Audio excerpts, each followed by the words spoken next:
police commissioner, former police commissioner Dayanand and team suspend ಆಗಿದ್ದು ಹಳೆ ವಿಚಾರ. ಈಗ ಈ ನಿಟ್ಟಿನಲ್ಲೇ ಬೆಂಗಳೂರಿನ ಪೊಲೀಸ್ ಕಮಿಷನರ್ ಆಗಿ ಇನ್ಚಾರ್ಜ್ ತೆಗೆದುಕೊಂಡಂತ ಶ್ರೀಮಂತ್ ಕುಮಾರ್ ಅವ್ರ ಮುಂದೆ ಸಾಕಷ್ಟು ಚಾಲೆಂಜಸ್ ಇದೆ. ಕಾರಣ ಯಾಕೆ ಅಂತಂದ್ರೆ ಕ್ರೈಮ್ ಆ ಮಟ್ಟಕ್ಕೆ ಏರ್ ನಿಂತಿದೆ. ಬೆಂಗಳೂರಿನ ಜೈಲಲ್ಲಿ ಜಾಗನೇ ಇಲ್ಲ. ಹೆಚ್ಚು ಕಡಿಮೆ 3,000-3,500 ಕೆಪಾಸಿಟಿ ಇರೋ ಜೈಲಲ್ಲಿ ಹೆಚ್ಚು ಕಡಿಮೆ 5,500-6,000 ಜನ ಯಾವಾಗ್ಲೂ ಸ್ಟಾಕ್ ಇರ್ತಾರೆ ಜೈಲಲ್ಲಿ. ಸೊ ಒಂದು ಸಮಾಜ ಚೆನ್ನಾಗಿದೆ ಅಂತ ಹೇಳ್ಬೇಕಾದ್ರೆ ಜೈಲು ಕ್ರೈಮು ಕಡಿಮೆ ಇದ್ದಾಗ ಮಾತ್ರ ಸಮಾಜ ಚೆನ್ನಾಗಿದೆ ಅಂತ ಅರ್ಥ. ಒಂದು ಒಳ್ಳೆ ಸರ್ಕಾರ ಆಯ್ತು ಅಂತ. ಬಟ್ ಇವತ್ತಿನ ಬೆಂಗಳೂರಿನ ಜೈಲು ತುಂಬಿ ತುಳ್ಕೋಗ್ತಾ ಇದೆ. ಕಾರಣ ವೆರಿ ಸಿಂಪಲ್. ಬೆಂಗಳೂರಿನ ಪೊಲೀಸ್ ಕಮಿಷನರ್ಗೆ 2 ಬಿಗ್ಗೆಸ್ಟ್ ಚಾಲೆಂಜಸ್ ತಲೆನೋವಾಗಿದೆ. ಒಂದು, ಹಿಮಾಲಯದ ಪರ್ವತದ ಎತ್ತರಕ್ಕೆ ಬೆಳೆದು ನಿಂತಿರುವ ಡ್ರಗ್ಸ್ ಮಾಫಿಯಾ. ಎರಡನೇದು, ಈ ಡ್ರಗ್ಸ್ ಮಾಫಿಯಾದಿಂದ ಆಗ್ತಾ ಇರುವಂತ ಹೆಣ್ಣು ಮಕ್ಕಳ ಮೇಲಿನ ಅತ್ಯಾಚಾರಗಳಾಗಿರ್ಬೋದು, ರೇಪ್ಸ್ ಆಗಿರ್ಬೋದು, ಗ್ಯಾಂಗ್ ರೇಪ್ಸ್ ಆಗಿರ್ಬೋದು. ಇವೆಲ್ಲ ಒಂದು ದೊಡ್ಡ ಚಾಲೆಂಜ್ ಆಗಿ ಈ ತಿಂಗಳ 26ನೇ ತಾರೀಕು ಆಂಟಿ ಡ್ರಗ್ ಡೇನ ಸೆಲೆಬ್ರೇಟ್ ಮಾಡಬೇಕು, ಅವೇರ್ನೆಸ್ ಕ್ರಿಯೇಟ್ ಮಾಡಬೇಕು ಅಂತ ಬೆಂಗಳೂರಿನ ಪೊಲೀಸ್ ಕಮಿಷನರ್ ಶ್ರೀಮಂತ್ ಕುಮಾರ್ ಅವರು ತಮ್ಮ ಡಿಸಿಪಿಗಳನ್ನ, ಇನ್ಸ್ಪೆಕ್ಟರ್ಗಳನ್ನೆಲ್ಲ ಕರೀತಾ ಇದ್ದಾರೆ. ಆದರೆ ನಿಜವಾಗ್ಲೂ ಇದು ವರ್ಕೌಟ್ ಆಗುತ್ತಾ? ಯಾಕೆ ಅಂತಂದ್ರೆ ಕಳೆದ 15 ವರ್ಷ 2010ರಿಂದ ಈ ಒಂದು ಡ್ರಗ್ ಮಾಫಿಯಾ ಬೆಂಗಳೂರಲ್ಲಿ ತನ್ನ ತಾಕತ್ತು, ಒಂದು ನೆಟ್ವರ್ಕ್ ಅನ್ನ ಮಾಡಿಕೊಂಡು ಜೀವಂತವಾಗಿದೆ. ಬೆಳೆಸಿದವರು ಬೇರೆ ಯಾರೂ ಅಲ್ಲ, ಇದೇ ಬೆಂಗಳೂರಿನ ಕರ್ನಾಟಕದ ಪೊಲೀಸರ ಈ ಡ್ರಗ್ ಮಾಫಿಯಾನ ಬೆಳೆಸಿದ್ದು. ಕಾರಣ ಯಾಕೆ ಅಂತಂದ್ರೆ ಡ್ರಗ್ ಮಾರೋರು ಒಂದಷ್ಟು ಲಂಚವನ್ನ, ಒಂದಷ್ಟು ಹಣವನ್ನ ಪೊಲೀಸ್ ಇಲಾಖೆ ಅಧಿಕಾರಿಗಳಿಗೆ ಕೊಟ್ಟು 2010ರಿಂದ ತುಂಬಾ ದೊಡ್ಡ ಮಟ್ಟಕ್ಕೆ ಬೆಂಗಳೂರು ಒಂದು ಡ್ರಗ್ ಕ್ಯಾಪಿಟಲ್ ಆಗಿ ಕನ್ವರ್ಟ್ ಆಗಿದೆ. ಇದು ನಾವು ಒಪ್ಕೊಳ್ಳಿ ಬಿಡ್ಲಿ, ಇದಂತೂ ನೈಜವಾದಂತ ಸತ್ಯ. ಈಗ ಬೆಳೆದು ನಿಂತಿರುವಂತ ಈ ಡ್ರಗ್ ಮಾಫಿಯಾ, ಡ್ರಗ್ ನೆಟ್ವರ್ಕ್ ಅಂಕಿ ಅಂಶಗಳ ಪ್ರಕಾರ ಸುಮಾರು 4,000ದಿಂದ 5,000 ಕೋಟಿ ಡ್ರಗ್ ಬೆಂಗಳೂರಲ್ಲಿ ಹಿಡಿಯುತ್ತೆ, ಸೇಲ್ ಆಗುತ್ತೆ.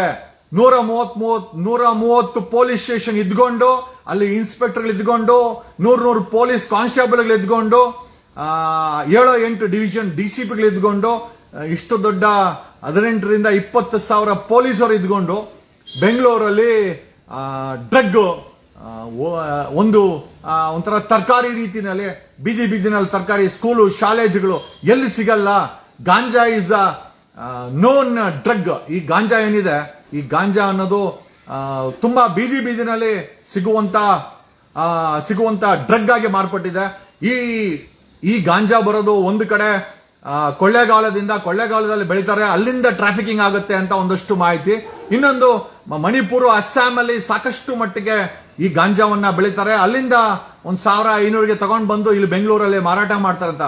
ದ ಬಿಗ್ಗೆಸ್ಟ್ ಪ್ರಾಬ್ಲಮ್ ಏನು ಅಂತಂದ್ರೆ ಇದನ್ನ ಕನ್ಸ್ಯೂಮ್ ಮಾಡಿದಂತ ಇಂದಿನ ಯುವ ಪೀಳಿಗೆ ಮತಿಯನ್ನ ಕಳೆದುಕೊಂಡು ಕ್ರೈಮ್ ರೇಟ್ ಜಾಸ್ತಿ ಆಗಿದೆ. ಆ ಡ್ರಗ್ ಕನ್ಸಂಪ್ಷನ್ ಇಂದ ಬೆಂಗಳೂರಲ್ಲಿ ಅತ್ಯಾಚಾರಗಳು, ನಿಮಗೆ ಅಂಕಿ ಅಂಶಗಳು ಇದೆಯಲ್ಲ ಗೊತ್ತಿಲ್ಲ. ಬೆಂಗಳೂರು 6ನೇ ತಿಂಗಳು ನಡೀತಾ ಇದೆ ಬೆಂಗಳೂರಲ್ಲಿ 120ಕ್ಕೂ ಹೆಚ್ಚು rape. It's not only drug capital but also rape capital ಅಂತ ಹೇಳಿದ್ರೆ ತಪ್ಪಾಗಲಾರ್ದು. ಬಟ್ ಇದನ್ನ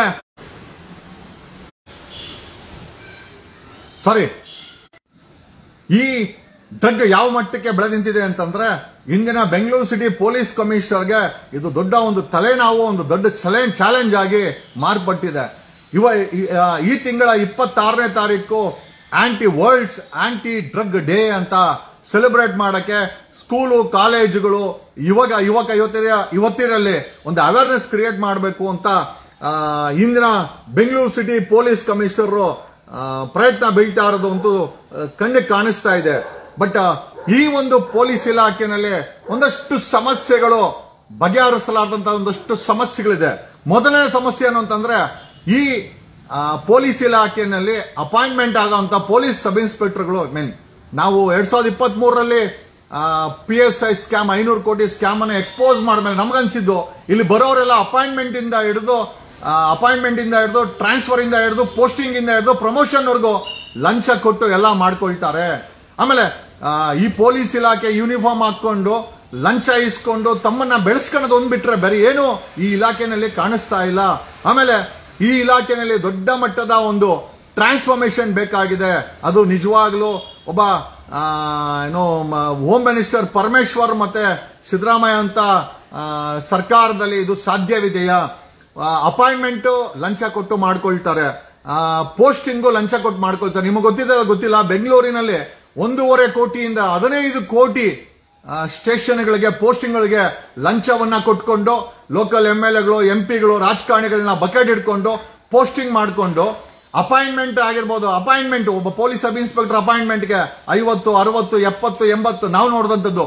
ಸೊ ಅಪಾಯಿಂಟ್ಮೆಂಟು ಲಂಚ, ಪೋಸ್ಟಿಂಗು ಲಂಚ, ಇಷ್ಟೆಲ್ಲ ಬಂಡವಾಳ ಹಾಕದ ಮೇಲೆ ಅವನು ಅಲ್ಲಿ ಹಣವನ್ನ ತೆಗಿಲೇಬೇಕಲ್ಲ. ಹಾಗಾಗಿ ಇವತ್ತಿನ ಪೊಲೀಸ್ ಇಲಾಖೆಯಲ್ಲಿ ದೊಡ್ಡ ಮಟ್ಟದಲ್ಲಿ ಭ್ರಷ್ಟಾಚಾರ ಅನ್ನೋದು ದೊಡ್ಡ ಮಟ್ಟದಲ್ಲಿದೆ. It has to be controlled, regulated. But ಅಂತ ತಾಕತ್ತಿರುವಂತ CM, ಅಂತ ತಾಕತ್ತಿರುವಂತ ಹೋಮ್ ಮಿನಿಸ್ಟ್ರು, ಅಂತ ತಾಕತ್ತಿರುವಂತ DGP, IGP, ಅಂತ ತಾಕತ್ತಿರುವಂತ ಪೊಲೀಸ್ ಕಮಿಷನರ್ ನಿಜವಾಗ್ಲೂ ಈ ಒಂದು ಇಲಾಖೆನಲ್ಲಿ ಇದ್ರೂ ಬದಲಾವಣೆ ಮಾಡೋಂಥ ತಾಕತ್ ಇದೆಯಾ? ಏನು ಮಾಡಕ್ಕಾಗಲ್ಲ ಅಂತಂದ್ಮೇಲೆ ಈ ಕ್ರೈಮ್ ರೇಟು ಪ್ರತಿದಿನ ಎತ್ತಾ ಇರುತ್ತೆ. ಈಗ ನೀವೆಲ್ಲ ನೋಡಿರ್ಬೋದು, ಬರೀ ಡ್ರಗ್ ಒಂದೇ ಅಂತಲ್ಲ, ಅತ್ಯಾಚಾರ ಒಂದೇ ಅಂತಲ್ಲ, ಚೈನ್ ಸ್ನ್ಯಾಚಿಂಗ್ಸ್ ಆಗಿರ್ಬೋದು, ಆಮೇಲೆ ನೋಡಿಕೊಳ್ಳ ಪೆಟಿ ಕ್ರೈಮ್ಸ್, ಹಾಲ್ ಕದಿಯೋದು, ಗ್ಯಾಸ್ ಕದಿಯೋದು, ಪ್ರತಿಯೊಂದಕ್ಕೂ ಕ್ರೈಮ್. ಪ್ರಿವೆಂಟ್ ಇದನ್ನೆಲ್ಲ ತಡೆಯುವಂತ ಶಕ್ತಿನ ಬೆಂಗಳೂರಿನ ಕರ್ನಾಟಕದ ಪೊಲೀಸರು ಕಳ್ಕೊಂಡ್ಬಿಟ್ಟಿದ್ದಾರೆ. ಕಾರಣ ಯಾಕೆ ಅಂತಂದ್ರೆ ಅತಿ ಹೆಚ್ಚಿನ ಭ್ರಷ್ಟಾಚಾರ ಈ ಒಂದು ಪೊಲೀಸ್ ಇಲಾಖೆನಲ್ಲಿದೆ. ಅದನ್ನ ಬದಲಾವಣೆ ಮಾಡಂತ ಆಮೇಲೆ ಕೇಳಿದ್ರೆ ಅವ್ರದ್ದೇನು ತಪ್ಪೇ ಇಲ್ಲ ಅಂತ ಅನ್ಸುತ್ತೆ. ಕಾರಣ ಯಾಕೆ ಅಂತಂದ್ರೆ ಅಪಾಯಿಂಟ್ಮೆಂಟ್ ಲಂಚ ಕೊಟ್ಟು ಮಾಡ್ಕೊಂಡ್ ಬರ್ತಾರೆ, ಪೋಸ್ಟಿಂಗ್ ಲಂಚ ಕೊಟ್ಟು ಮಾಡ್ಕೊಂಡ್ ಬರ್ತಾರೆ, ಇನ್ನ ಪ್ರಮೋಷನ್ ಕೂಡ ಲಂಚ ಕೊಟ್ಟೆ ಮಾಡ್ಕೊಂಡ್ ಬರುವಂತ ಪೊಲೀಸ್ ಇಲಾಖೆನಲ್ಲಿ ಬದಲಾವಣೆ ಇರ್ಲಿಕ್ಕೆ ಹೇಗೆ ಸಾಧ್ಯ? ಅತಿ ಹೆಚ್ಚಿನ ಭ್ರಷ್ಟಾಚಾರ, ದಬ್ಬಾಳಿಕೆ ಈ ಇಲಾಖೆನಲ್ಲಿದೆ. ನೀವು ಪೊಲೀಸ್ ಇಲಾಖೆನಲ್ಲೋ ಪೊಲೀಸ್ ಸ್ಟೇಷನ್ಗೆ ಹೋದ್ರೆ ಹಣ ಕೊಡ್ದಿದ್ ಯಾವ ಕೆಲಸನೂ ಆಗಲ್ಲ. ಕಾರಣ ಯಾಕೆ ಅಂತಂದ್ರೆ ಯಾಕಂದ್ರೆ ಇವರೆಲ್ಲ ಈ ಅಧಿಕಾರಿಗಳೆಲ್ಲ ಹಣ ಕೊಟ್ಟು ಅಲ್ಲಿ ಅಪಾಯಿಂಟ್ಮೆಂಟ್ ಆಗಿರ್ತದೆ, ಹಣ ಕೊಟ್ಟು ಪೋಸ್ಟಿಂಗ್ ಆಗಿರ್ತದೆ, ಹಣ ಕೊಟ್ಟು ಟ್ರಾನ್ಸ್ಫರ್ ಆಗಿರ್ತದೆ, ಹಣ ಕೊಟ್ಟು ಪ್ರಮೋಷನ್ ಆಗಿರ್ತದೆ. ಹಾಗಾಗಿ ಬಂಡವಾಳ ಹಾಕಿ ಬಂಡವಾಳವನ್ನ ವಾಪಸ್ ತಗೊಳ್ಳುವಂತ ಈ ಇಲಾಖೆನಲ್ಲಿ ಖಂಡಿತವಾಗಿ ಇವತ್ತಿನ ಕ್ರೈಮ್ ರೇಟನ್ನ ಕಡಿಮೆ ಮಾಡುವಂತ ಕೆಪಾಸಿಟಿಯನ್ನ ಕಳ್ಕೊಂಡಿದ್ದಾರೆ. ಆಮೇಲೆ ಬರೀ ಭ್ರಷ್ಟಾಚಾರ ಒಂದೇ ಅಂತಲ್ಲ, ಪೊಲೀಸ್ ಕಾನ್ಸ್ಟೇಬಲ್ಗಳ ಸಂಬಳ ಕೂಡ ಜಾಸ್ತಿ ಮಾಡಿಲ್ಲ. ನಾನು ಕೂಡ ಸಾಕಷ್ಟು ಧ್ವನಿ ಎತ್ತದೆ, ಪೊಲೀಸ್ ಕಾನ್ಸ್ಟೇಬಲ್ಗಳ ಸಂಬಳವನ್ನ ಜಾಸ್ತಿ ಮಾಡಿ ಪೊಲೀಸ್ ಇಲಾಖೆಯಲ್ಲಿ ಭ್ರಷ್ಟಾಚಾರ ಕಡಿಮೆ ಆಗುತ್ತೆ ಅಂತ. ಆಮೇಲೆ ಇದರ ಜೊತೆನಲ್ಲಿ ಸಿದ್ದರಾಮಯ್ಯನವ್ರಿಗೆ ರೆಪ್ರೆಸೆಂಟೇಷನ್ ಕೊಟ್ಟೆ ಪೊಲೀಸ್ ಕಾನ್ಸ್ಟೇಬಲ್. ಬೇರೆ ತಮಿಳುನಾಡು ಮತ್ತೆ ಕೇರಳದಲ್ಲಿ 80,000 90,000 ಇದೆ. ಆ ರೀತಿ ಅವರ ಪೇಮೆಂಟ್ ಅನ್ನ ಜಾಸ್ತಿ ಮಾಡಿ ಭ್ರಷ್ಟಾಚಾರ ಕಡಿಮೆ ಆಗುತ್ತೆ ಅಂತ. ಬಟ್ ನಮ್ಮ ಕರ್ನಾಟಕದ ಪೊಲೀಸ್ ಇಲಾಖೆಗಳಲ್ಲಿ ಭ್ರಷ್ಟಾಚಾರ ತುಂಬಿ ತುಳುಕ್ತಾ ಇದೆ. ಕರ್ನಾಟಕ ಒಂದು ಡ್ರಗ್ ಸ್ಟೇಟ್ ಆಗಿ ಕನ್ವರ್ಟ್ ಆಗಿದೆ. ಒಂದು ವರ್ಷಕ್ಕೆ ಹಿಂದೆ ಮಾನ್ಯ ಸಿದ್ದರಾಮಯ್ಯನವರು ಆಂಟಿ ಡ್ರಗ್ ಟಾಸ್ಕ್ ಫೋರ್ಸ್ ಅನ್ನ ಕ್ರಿಯೇಟ್ ಮಾಡಿದ್ರು. ಬಟ್ ಅದು ಬೆಳಕಿಗೆ ಬರಲೇ ಇಲ್ಲ. ಆಮೇಲೆ ಮೊದಲಿಗೆ ಎಲ್ಲದಕ್ಕಿಂತ ಹೆಚ್ಚಾಗಿ ಇದನ್ನ ತಡೆಗಟ್ಟಕ್ಕೆ ಪೊಲೀಸ್ ಇಲಾಖೆಯಲ್ಲಿರುವ ಅಧಿಕಾರಿಗಳಿಗೆ ಮನಸ್ಸಿಲ್ಲ. ಯಾಕೆ ಅಂತಂದ್ರೆ ನಮಗೆ ಇರುವಂತಹ ಮಾಹಿತಿ ಪ್ರಕಾರ ಸುಮಾರು 1,200 ರಿಂದ 1,500 ಕೋಟಿ ಲಂಚ ಬರೀ ಡ್ರಗ್ ಮಾರಾಟದಿಂದ ಡ್ರಗ್ ಮಾಫಿಯಾ ಅವರು ಪೊಲೀಸ್ ಇಲಾಖೆಗೆ ಕೊಡ್ತಾರೆ. ಹಂಗಾಗಿ ಎಲ್ಲೋ ಒಂದ್ ಕಡೆ ಇದನ್ನ ಕಂಟ್ರೋಲ್ ಮಾಡಕ್ ಹೋದ್ರೆ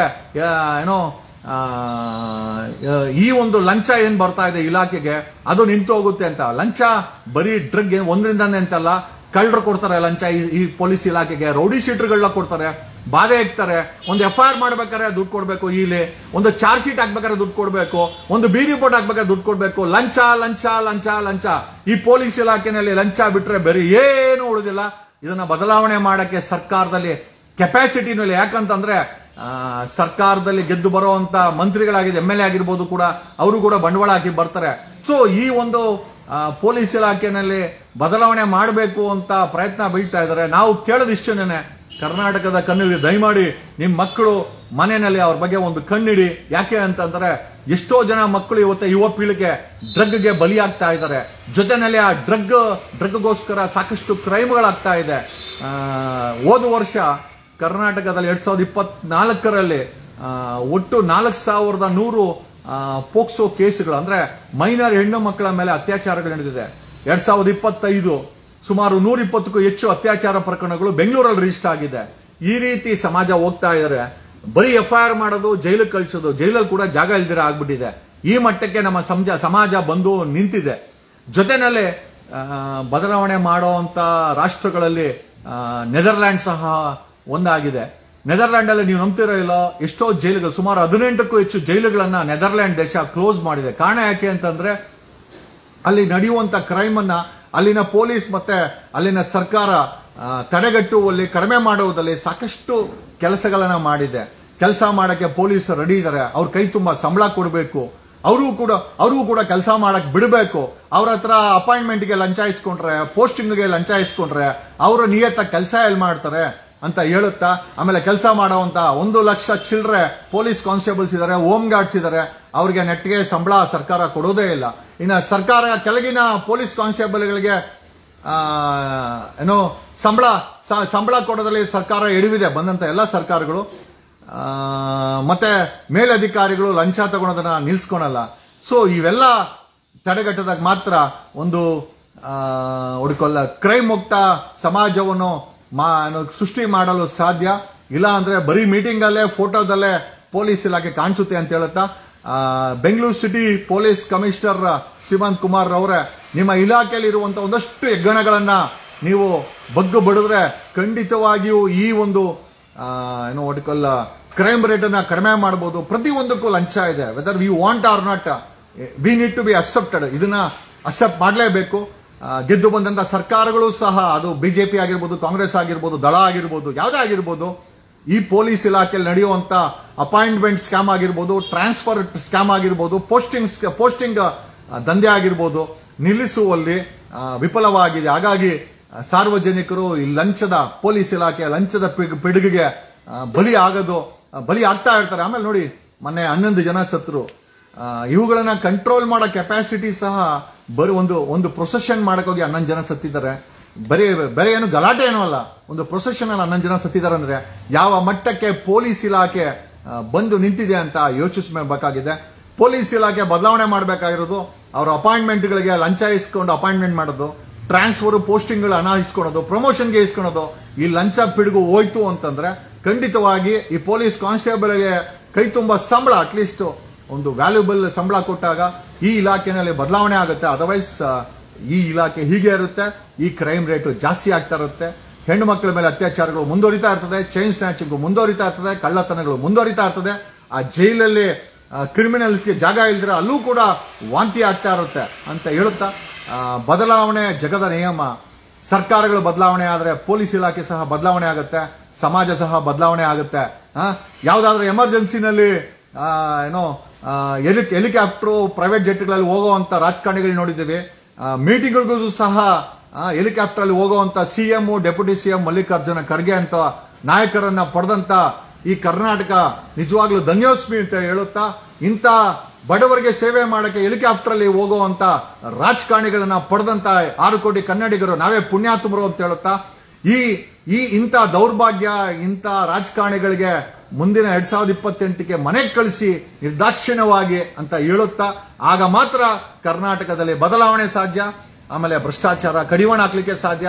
ಡ್ರಗ್ ಮುಕ್ತ ಕರ್ನಾಟಕ, ಕ್ರೈಮ್ ಮುಕ್ತ ಕರ್ನಾಟಕ, ಆಮೇಲೆ ಕರ್ನಾಟಕದಲ್ಲಿ 6 ಕೋಟಿ ಕನ್ನಡಿಗರ ಮುಖದಲ್ಲಿ ಒಂದು ನಗು ಬರುವಂತ ಕರ್ನಾಟಕವನ್ನು ನೋಡಲು ಸಾಧ್ಯ ಅಂತ ಹೇಳುತ್ತಾ ಈ ವಿಡಿಯೋನ ಮುಗಿಸ್ತಾ ಇದ್ದೀನಿ. Thank you. ನಾನು ನಿಮ್ಮ ಅಡ್ವೊಕೇಟ್ ಜಗದೀಶ್. Thank you.